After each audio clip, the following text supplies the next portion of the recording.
Hello friends, எல்லோருக்கும் வணக்கம். Big pass நிகழ்ச்சியில் நம்ம விஷால் அவங்க பண்ண பூண்டு சட்னி எப்படி பண்ணுறது அப்படின்னு தான் பார்க்க போகிறோம். வீடியோவோட கடைசியில் சீக்ரெட் இன்க்ரீடியன்ட்ஸ் ஆட் பண்ணியிருக்கேன். அது என்ன அப்படின்னு தெரிஞ்சுக்கணுன்னா வீடியோவை ஸ்கிப் பண்ணாமல் பாருங்கள்.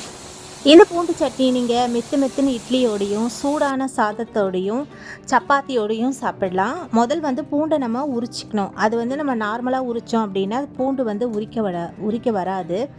இந்த மாதிரி நீங்கள் தண்ணியில் போட்டு ஒரு 5 நிமிஷம் ஊற வச்சுட்டு உரிச்சிங்க அப்படின்னா டக்குன்னு உரித்து எடுத்துடலாம்.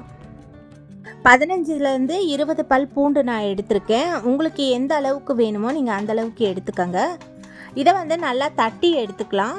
இதை மிக்சியில் போட்டு அரைக்கக்கூடாது, தட்டி தான் எடுத்துக்கணும். இதோட கூடையே 2 ஸ்பூன் அளவுக்கு மிளகாத்தூள் ஆட் பண்ணியிருக்கேன். நான் குழம்பு மிளகாத்தூள் ஆட் பண்ணியிருக்கேன். உங்ககிட்ட அப்படி இல்லைன்னா சாம்பார் பொடியும் ஆட் பண்ணிக்கலாம். இதில் தேவையான அளவு உப்பு, கொஞ்சம் மஞ்சள் பொடி, தேவையான அளவு தண்ணி கொஞ்சமாகவே விட்டுக்கோங்க.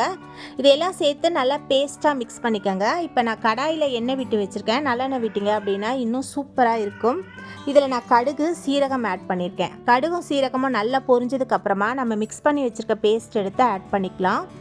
இதை ஒரு சிம்மில் ஒரு 5 நிமிஷம் போல் நீங்கள் நல்லா வதக்கி எடுத்திங்கனாலே போதும். அதிக நிமிஷமும் வதக்க தேவையில்லை. இறக்கும் பொழுது கொஞ்சமாக கொத்தமல்லியும் கொஞ்சமாக கஸ்தூரி மேத்தி ஆட் பண்ணியிருக்கேன். இதை ஆட் பண்ணிங்க அப்படின்னா சூப்பராக இருக்கும். சப்பாத்தியோடு சாப்பிடும் பொழுது சூப்பரான பூண்டு சட்னி ரெடி ஆயிடுச்சு. இது நீங்கள் மெத்துன்னு இட்லியோடையும் ரைஸோடையும் சப்பாத்தியோடையும் சாப்பிடலாம். தேங்க்யூ.